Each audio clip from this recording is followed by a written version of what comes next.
Buenos días.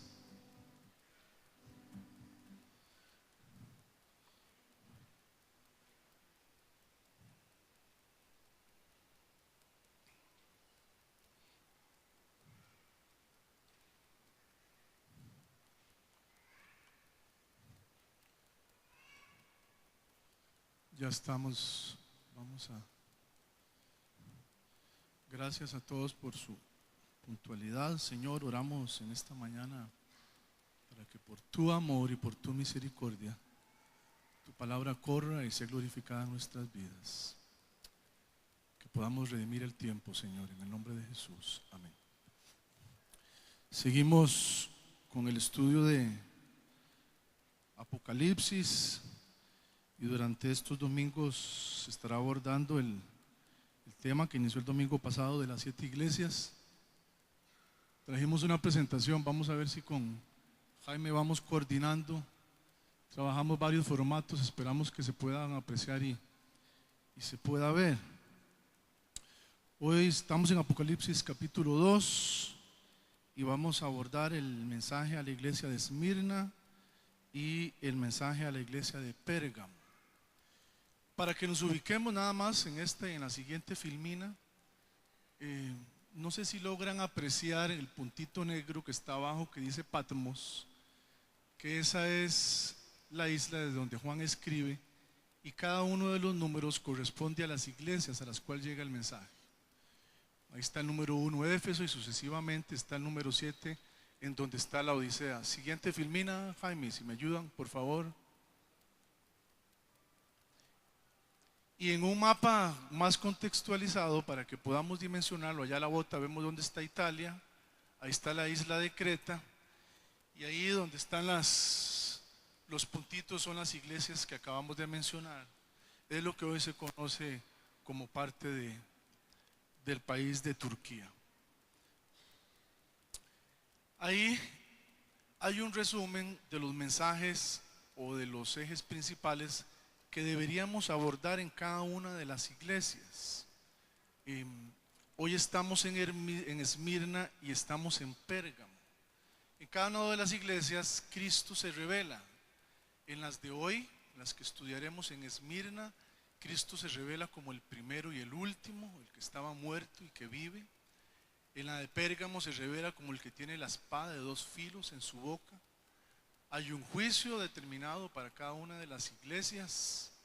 Hay un llamado, se le llama a escuchar, y hay una promesa para cada una de ellas. Este es un resumen que creo que nos ayudaría muy bien a comprender el estudio bíblico. No vamos a entrar en detalle. Iniciamos con la iglesia de Esmirna. Leemos en el capítulo 2, en el verso 8. Y escribe al ángel de la iglesia de Esmirna, el primero y el postrero, el que estuvo muerto y vivió, dice esto: yo conozco tus obras y tu tribulación y tu pobreza, pero tú eres rico. Ahora explicaremos eso. Y la blasfemia de los que dicen ser judíos y no lo son, sino sinagoga de Satanás. No temas en nada lo que vas a padecer. He aquí el diablo echará a algunos de vosotros en la cárcel para que seáis probados, y tendréis tribulación por 10 días. Sé fiel hasta la muerte, y yo te daré la corona de la vida. El que tiene oído, oiga. Oiga lo que el Espíritu dice a las iglesias. El que venciere no sufrirá daño de la segunda muerte. Tal vez para empezar, como está ahí proyectado, la palabra Esmirna es una traducción de la palabra mirra. Mirra es un arbusto del cual se extraen de su fruto y de sus hojas especies y un aceite especial, el cual en este contexto de sufrimiento que vamos a ver, hace ver que la mirra tiene la cualidad curativa de que cuando hay heridas o cuando hay en el cuerpo algún golpe, la mirra se pone y tiene efectos médicos. De manera tal que esa palabra esmirna viene del vocablo mirra. Entremos a entender el mensaje que está dándole Dios a través del Espíritu Santo a Pablo para la iglesia de Esmirna y que tiene aplicaciones espirituales para nuestra vida diaria. El mensaje, tenemos 4 versos, 8, 9, 10 y 11, y tal vez lo importante es ver lo que dice el verso 9 para que entendamos el contexto. Yo conozco tus obras y tu tribulación y tu pobreza. Tal vez para empezar, como estamos proyectados aquí, voy a irles comentando y podemos ver las filminas para ir captando las ideas. La iglesia está pasando por un periodo de tribulación. No entendemos la tribulación como el periodo apocalíptico previo a cuando Cristo viene, sino que hace referencia a un momento de sufrimiento muy amargo que esta iglesia está viviendo. Y tal vez donde más se ve reflejado, siguiente filmina, es donde dice: y tu pobreza, pero tú eres rico. Para el gobierno romano, para el imperio romano, el declararse seguidor de Cristo era una ofensa. Implicaba una serie de persecuciones y medidas que podía ser desde la muerte hasta o inclusive lo que señala aquí. Y tu pobreza, pero dice entre paréntesis que tú eres rico. La iglesia estaba conformada por gente pobre que procedía de una clase social que no tenía suficientes recursos. Pero ve algo muy interesante: si alguna persona tenía un encuentro con Cristo y proclamaba su fe y se convertía en seguidor de Jesús, si tenía algún tipo de bien, si tenía alguna posición social, económica, todos sus bienes el imperio romano los confiscaba y esa persona perdía todo y estaba condenada a la pobreza desde el punto de vista del imperio romano. Por eso dice tu tribulación y tu pobreza, y entre paréntesis le dice que tú eres rico. Pareciera una dicotomía, algo contradictorio. O sea, soy pobre o tengo dinero, acepto a Cristo, sigo siendo de estrato económico pobre. Si tenía dinero, ahora siendo pobre, pero ahora Dios me dice a través del mensaje: sos pobre, pero eres rico. El mensaje era, claro está, de una dimensión espiritual, ¿verdad? Les estaba Dios diciendo que estaba perfectamente identificado y comprendía la situación que estaban viviendo. De manera tal que si vemos en el capítulo, verso 8, donde dice: el primero y el postrero, el que estuvo muerto y vivió.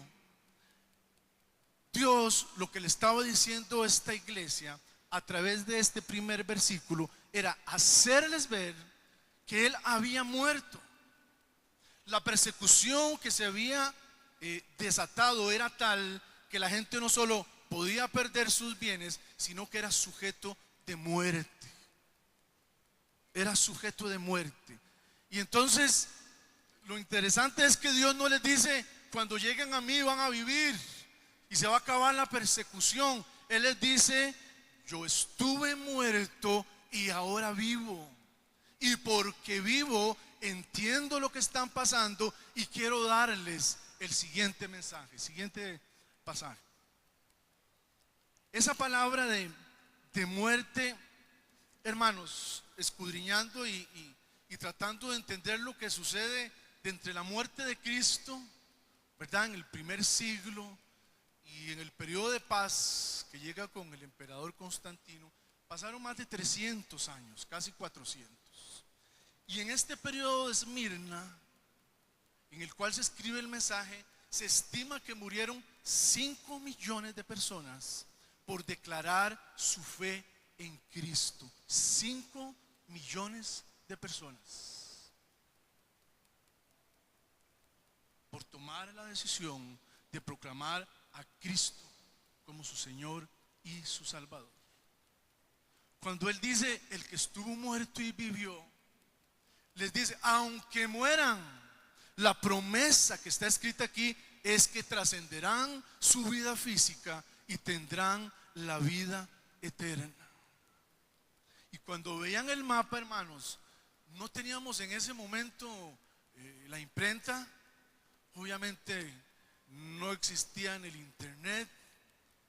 Es impresionante saber que por la valentía y el carácter de estos hermanos nuestros, el evangelio nos es heredado. Murieron por defender la verdad de un Cristo que murió y resucitó y se convirtió en nuestro Salvador. Y eso es lo que está viviendo esta iglesia, una persecución hasta la muerte. Y hay 7 cosas que quiero que veamos. 1, tribulación, ya lo acabamos de ver. Punto número 2, seguimos, Jaime, por favor. El tema de esta pobreza señalada en la segunda línea: yo conozco tus obras. 1, tu tribulación. 2, tu pobreza. Y entendamos, hay una evidente carencia o necesidad desde el punto de vista material y financiero o económico. Están pasando pruebas en donde cuesta encontrar inclusive qué comer. Y para los que tenemos hijos pequeños, la prueba de que llevar comida a la familia. Pero la promesa de Dios es: sí, sé que hay pobreza, pero en Cristo la esperanza es que hay riqueza y bendiciones espirituales que trascienden la realidad del mundo físico. Hermanos, el mundo espiritual es tan real como el mundo físico. El mundo espiritual al cual no siempre podemos ver y tocar es tan real como el mundo físico. La promesa de Dios para esta iglesia es: en medio de sus carencias, abran sus ojos y sus oídos espirituales y entiendan que en mí son ricos, que en mi posición tienen vida. Seguimos adelante. Y la blasfemia de los que dicen ser judíos. Número 3. Tal vez para que entendamos el contexto, quiero llevarlos un momento al libro de Romanos, capítulo 2. Romanos, capítulo 2.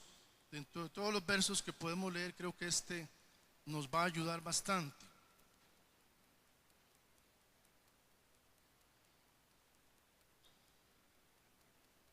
Dos 28.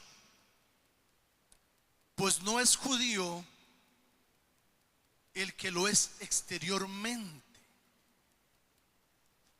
ni es la circuncisión la que se hace exteriormente en la carne, la práctica judía de que el hombre fuera circuncidado en su prepucio. Verso 29. Sino que es judío el que lo es en lo interior, y la circuncisión es del corazón, en espíritu, no en letra, la alabanza de la cual no viene de los hombres, sino de Dios. Volvemos a Apocalipsis. Entonces dice: y la blasfemia de los que dicen ser judíos y no lo son. Hace referencia a 2 cosas. Hay judíos que viven y conviven dentro de esta iglesia, que en primer lugar no viven ni practican la ley dada por Dios a través de Moisés, no la reconocían. Y en segundo lugar, estos judíos tampoco se decían ser judíos, pero tampoco tenían la circuncisión por dentro, es decir, su vida espiritual no era acorde con lo que Cristo nos llamaba a vivir. Y convivían en la iglesia de Esmirna y criticaban las prácticas del judaísmo, pero también criticaban y no vivían como espiritualmente Dios los había llamado a vivir, y estaban infiltrados en la iglesia. Ninguna diferencia 2000 años después, ninguna. Gente infiltrada en nuestras iglesias que ni practican lo que la Biblia dice, ni espiritualmente viven como Dios quiere que vivamos. Y el mensaje todavía es más fuerte y dice que los que dicen ser judíos y no lo son, sino sinagoga de Satanás.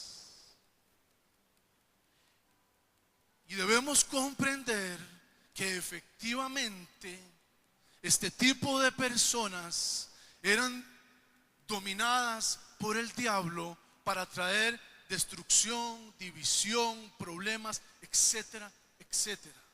Porque no habían sido tomados por el Espíritu Santo y estaban causando problemas a la iglesia de Esmirna.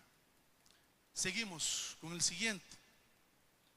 Y Dios les dice: no teman nada de que los va a padecer. No teman. No teman. Y entonces podemos pensar en todos los versículos: para mí el vivir es Cristo y el morir es ganancia. Si Dios está conmigo, ¿quién es contra mí? Etcétera, etcétera. Pero la palabra era de aliento: no teman. Hay persecución, sí. Hay muerte, sí. Están llegando a Cristo y están perdiendo todo, sí. No teman. Dentro de la iglesia hay hermanos, hay cristianos, pero no teman. Siguiente punto importante. He aquí, el diablo echará a algunos de vosotros en la cárcel. Y vamos a ir viendo a través de estos dos estudios, de estas dos iglesias, que efectivamente Juan lo que logra entender, y el mensaje de Dios, es que ahí estaba el diablo tratando de destruir el apogeo del cristianismo. Ahí estaba el diablo, que es real y que existe. Él no es omnisciente o omnipresente como sí lo es Dios, sino que el diablo en el organigrama espiritual tiene espíritus a sus órdenes que andan por el mundo, pero en ese momento el diablo estaba ahí, empecinado con el objetivo de destruir a esta iglesia. Y entonces Juan les dice: es el diablo, pero no teman. Y por eso el verso primero: el primero y el postrero, el que estuvo muerto vivirá, siempre con la esperanza de que en Dios trascendemos. Seguimos viéndolos más adelante. Para que seáis probados y tendréis tribulación por 10 días. Bueno, los 10 días no los podemos tomar de una manera literal. Para los comentaristas, esos 10 días hace referencia a 10 periodos en la historia bíblica, que corresponde a 10 emperadores que lo que hacen es perseguir al pueblo. Muy resumidamente: Nerón, Domiciano, seguimos la siguiente filmina, Marco Aurelio, y ahí están los 10. Siguiente filmina, Jaime, por favor. Y ahí están los 10 emperadores que durante un periodo de más de 300 años persigue a la iglesia y a cada cristiano con el objetivo de destruirlo. Me trasladé a ese tiempo. Me puse las sandalias de estos hermanos de Esmirna. Yo hubiera leído por 10 días, digo yo, bueno, hoy estamos domingo, súmele 10 días y salimos de este problema. 300 años pasaron antes de que Constantino firmara la paz y dijera: vamos a dejarlos que alaben a su Dios. ¿Cómo se pudo haber sentido esa gente? Si lo veían desde el punto de vista físico y se recibían la carta y la entendían literalmente. Imprescindible y necesario que el Espíritu Santo alumbrara sus vidas y les hiciera ver que sí, que la prueba de la persecución y la muerte, por lo visto, se iba a prolongar durante varios siglos. Sé fiel hasta la muerte. Hermanos, Dios no les dijo: ahora que son cristianos va a detenerse la persecución. No les dijo: ahora se acabaron los problemas. Les dijo: sean fieles hasta la muerte. Y yo os daré la corona de la vida. El que tiene oídos, oiga lo que dice el Espíritu a la iglesia. Y el que venciere no sufrirá daño de la segunda muerte. Hay dos muertes: la muerte física, que nos separa del cuerpo, y la muerte espiritual, en donde o vamos al cielo y vamos al infierno. Y la promesa es que no tendrán ni muerte física ni muerte espiritual. Mensaje a la iglesia de Pérgamo. Vamos a tratar de resumir. Capítulo 2, verso 12. Y escribe el ángel a la iglesia en Pérgamo: el que tiene la espada aguda de 2 filos dice esto. Sigamos hasta la iglesia de Pérgamo, Jaime, por favor, y la proyectamos. En la iglesia de Pérgamo lo que se está viviendo es un gran culto promovido por el Imperio Romano hacia César. Lo que se está viviendo son una serie de prácticas paganas que han permeado la iglesia. Y la llamada de atención a la iglesia de Pérgamo es que el cristiano, Jaime, seguimos por favor con las filminas, o la persona que está arriba, no se deje permear por las prácticas que estaba promoviendo el Imperio Romano.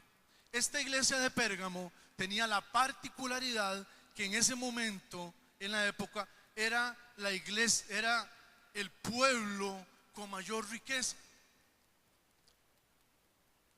Bueno, ahí estamos poniendo el significado. La palabra Pérgamo significa matrimonio mixto.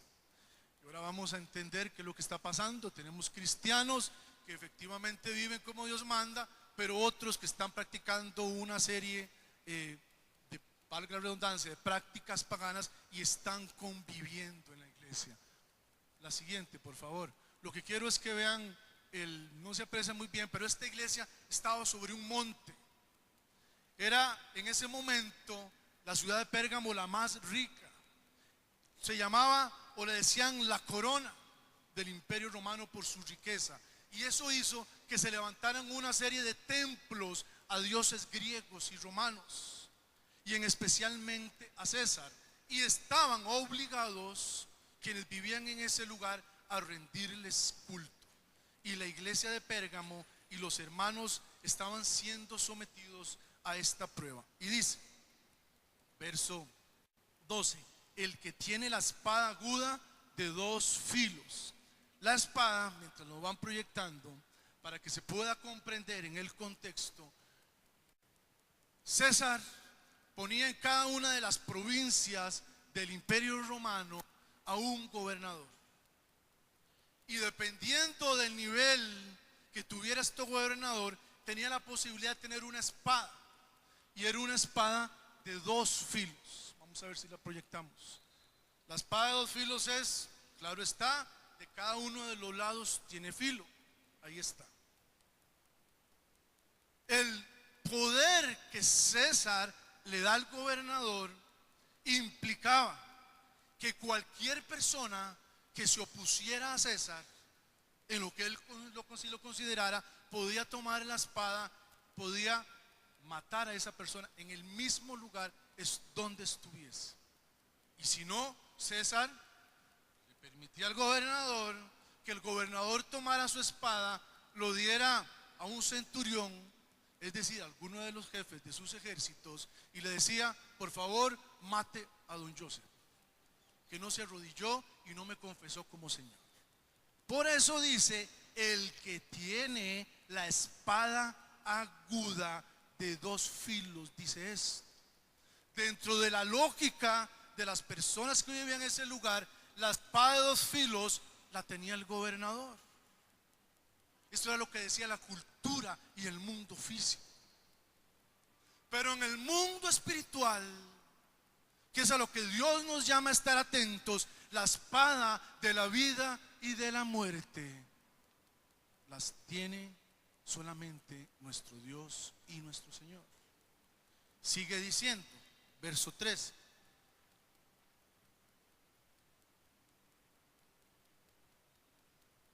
conozco tus obras y dónde moras, donde está el trono de Satanás, pero retienes mi nombre y no has negado mi fe. Dios tenía perfectamente claro lo que estaba haciendo Roma en contra de los cristianos. Tenía perfectamente claro las obras a las cuales tenían que participar los cristianos. Y quizás una de las más importantes era que se había hecho una estatua a César o a Constantino o al que fuese en ese momento. Y el Imperio Romano obligaba a que el pueblo se presentara ante César, quemara incienso y lo reconociera como el Dios, como el Señor. Y la persona que no se encara ante la estatua, ¿qué pasaba? La espada de dos filos, y podía morir ahí mismo. Entonces los cristianos empiezan, además de tener persecución, a ser sometidos a prácticas paganas. Y entonces, antes de venir el domingo a la iglesia Alfaro, tengo que pasar por la estatua, arrodillarme y decirle: tú eres Dios y Señor. Y si lo hacía, después podía ir entonces a ofrecer culto a mi Dios. ¿Qué hubiéramos hecho nosotros, hermanos? ¿Qué hubiera hecho usted hoy? Si antes de venir aquí tiene que negar su fe en Cristo. Y si antes de venir aquí le ponen a mi hija Amanda una espada en el corazón. Gracias a Dios no pasa eso. No sé si lo hubiera podido lograr. Pero esa es la herencia que Dios nos da.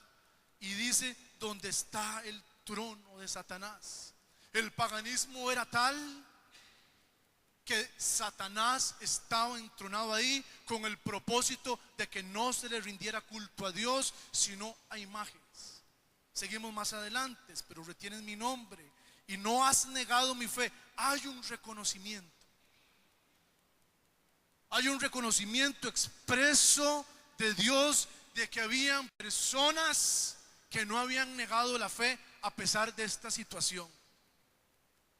Ni aun en los días en que Antipas, mi testigo fiel, fue muerto entre vosotros, donde mora Satanás.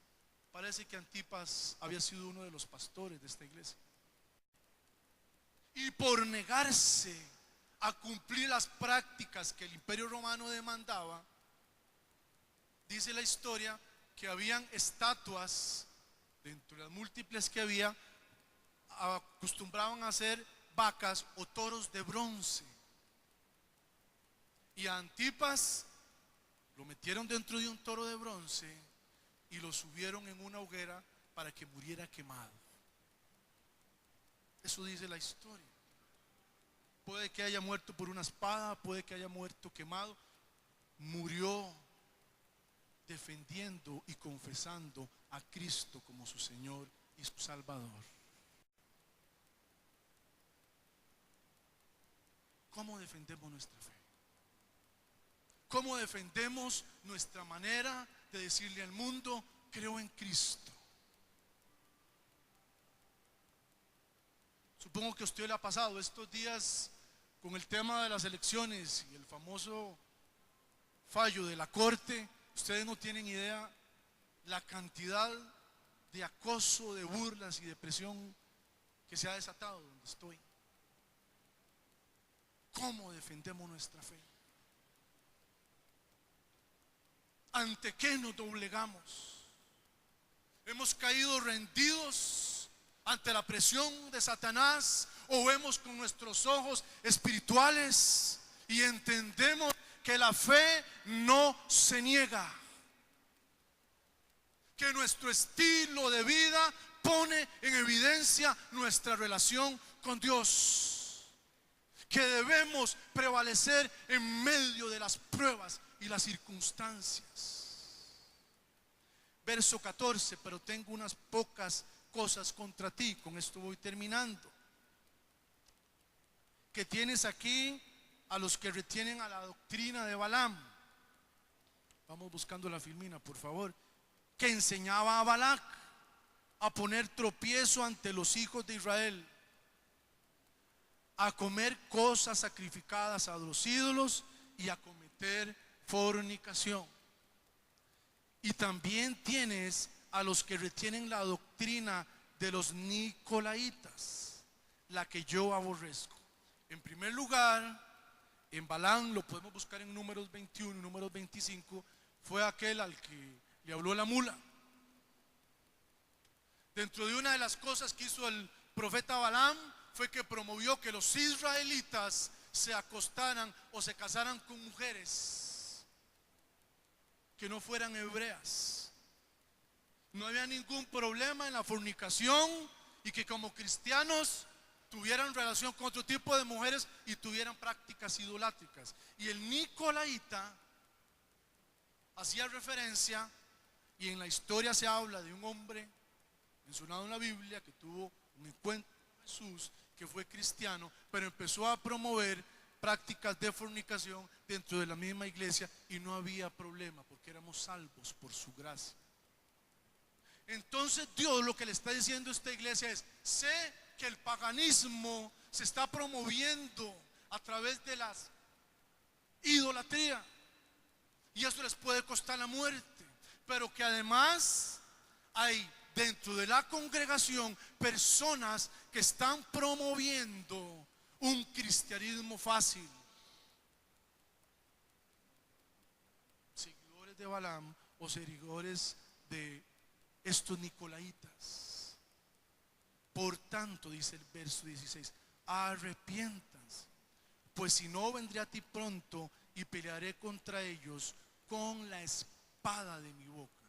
Obviamente haciendo referencia a la palabra de Dios. Una vez más, vámonos a la última filmina, por favor.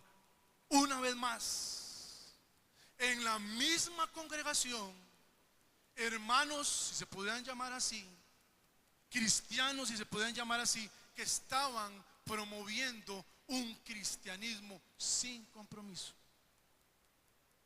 un cristianismo sin hacer diferencia, un cristianismo sin santidad. Prácticas paganas se habían apoderado de la iglesia. Y termina diciendo: el que tiene oídos, oiga lo que dice el Espíritu a las iglesias. Al que venciere, vamos a la última filmina, por favor, para ilustrar. Al que venciere, le daré a comer del maná escondido y le daré una piedrecita blanca, y en la piedrecita escrito un nombre nuevo, el cual ninguno conoce sino aquel que lo recibe. Bueno, vamos a ver si lo proyectamos. Esta piedrecita blanca era literalmente una piedra de color blanco. Si alguien ganaba una competencia, se le daba una piedra con su nombre. Si alguien lograba tener una nueva posición social en el Imperio Romano, se le daba una piedra con su nombre, un reconocimiento, ahí está, una medalla. Esta persona que andaba con la piedra blanca era porque había tenido en algún momento y alguna etapa de su vida un momento de triunfo. Y la palabra y la promesa de Dios para esta iglesia es que venzamos las prácticas paganas, vivamos en santidad. Y la promesa que Dios nos da es que habrá una piedra blanca que no la va a dar el emperador, que no la va a dar el gobernador, que la va a dar Cristo, Rey de Reyes y Señor de Señores, en donde estará nuestro nombre y significará que hemos triunfado y tendremos vida eterna. Gloria a Dios.